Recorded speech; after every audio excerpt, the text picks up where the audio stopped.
Welcome to the chat, everyone. My name is Heath, and today we're going to be checking out an executor versus a profundity counter. We're going to go through the steps of how to successfully do it. But anyway, let's not waste any time. Let's jump into this video and see if we can get a profundity down with our executor.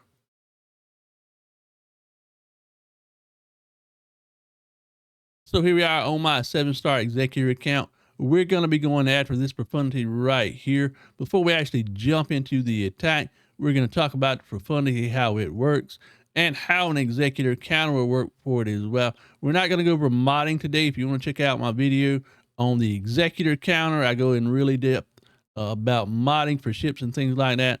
But we're going to jump in here, going to look at its profundity and talk about it before we actually hit it. So our starting lineup is going to be pretty much the same as it always is. We're going to be using the Houndstooth, the Razor Crest, Xanadu Blood. We've got IG as a call in. We've got Slave 1 as a call in.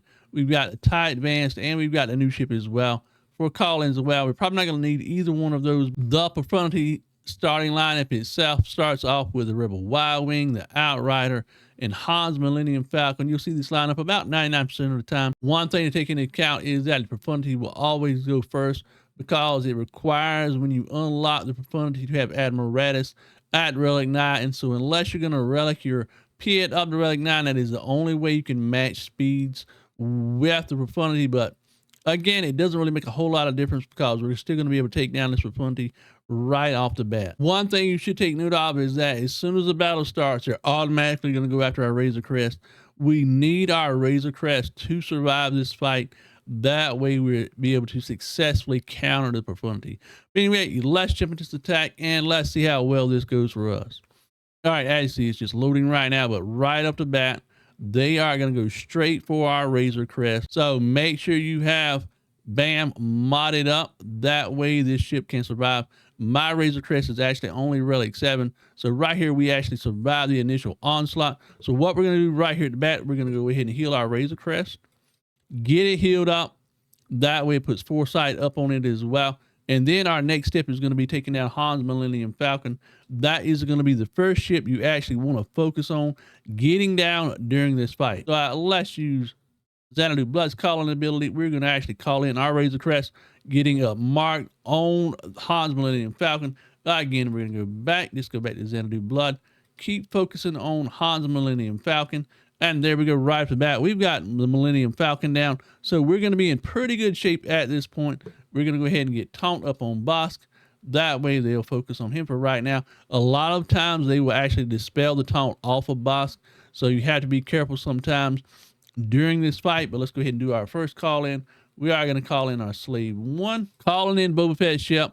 We're going to hit ability block up there. And now it is pretty much whatever ship we want to. But our main one that we want to focus on is actually Dash's ship, the Outrider. So we're going to try and throw ability block up on him. Let's do that. We've triggered our contract. Just our basic attack, getting target locks up on there. More target locks. A lot of times I don't even reach the chance to actually destroy the profundity because you'll end up taking all the ships out before you actually get to that point. But again, we're going back to our Razor Crest. Let's just go ahead and call in Xanadu Blood. Outrider's down, so all we have left really is Ghost and our Rebel Y-Wing. So let's use our ability right here. Let's get this in. We've got the Rebel Y-Wing down. Now all that is left to take care of is our little Ghost. We're going to do an AoE just by the Slave 1. Doesn't really matter. We could have done basic either one. Call in ability. Calling in Razor Crest, and there we go. That is how you successfully counter a profundity inside of Star Wars Galaxy of Heroes. All right, so let's just do it one more time. It's not going to be really a fair matchup this time around. We've got a 5-star profundity right here, but let's go ahead and refresh. But again, they're going to go first simply because of the fact they have Admiral Radis at Relic 9. So here we go inside the battle, and we're going to load it up. Again, pretty much the exact same thing straight out of the box. There's their ability. They're going to call in there. Again, they're going to focus on our Razor Crest, making sure our Razor Crest stays alive. Again, if our Razor Crest goes down, there is about an 80-90% chance that we're not going to be able to beat them. But again, sometimes it's just a matter of crits that they get on us. So now we're going to go ahead and take down Han's Millennium Falcon one more time, calling in the Xanadu Blood. Calling in the Razor Crest.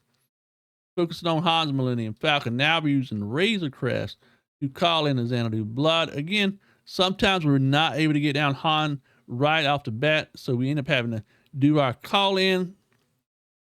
Again, we've got about down to about half health. They're going to do their first call in right here, calling in Ghost. They are going to focus on our ships right here. But again, it's just a matter of getting Han down, call in the Slave One, just like we did a while ago. Let's throw some ability blocks up right here. And just keep focusing on the Millennium Falcon. We've triggered our contract. All right, now goes Han. He's down. All right, now just a simple basic from the Houndstooth. Outrider is going to do some work on this as well. Let's switch over back to the Outrider. Call in Slave One this time. See if we can get target lock up. We did. And now just a little bit of all in. Let's take down Rebel. We've triggered our contract. We've got target locks and breaches up on everybody. So again, let's call in Razor Crest. Let's get this Outrider down. They're going to throw a heal up, but it's too late now. AoE from Slave One, taking down the Outrider.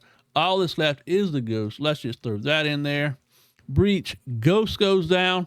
And there we go, another successful attack and another successful counter using our Executor versus a Profundity. Well, anyway, guys, this is how you do it.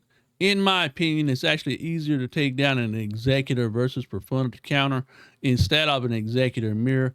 But this is how you take down a Profundity successfully using your Executor. If you have any ideas or have any thoughts for upcoming videos, let me know. Something you want to see in the future, leave a comment down below, and I'll try my best to get a video out about it. Anyway, guys and gals, much love, peace out, and we'll see you in the next one.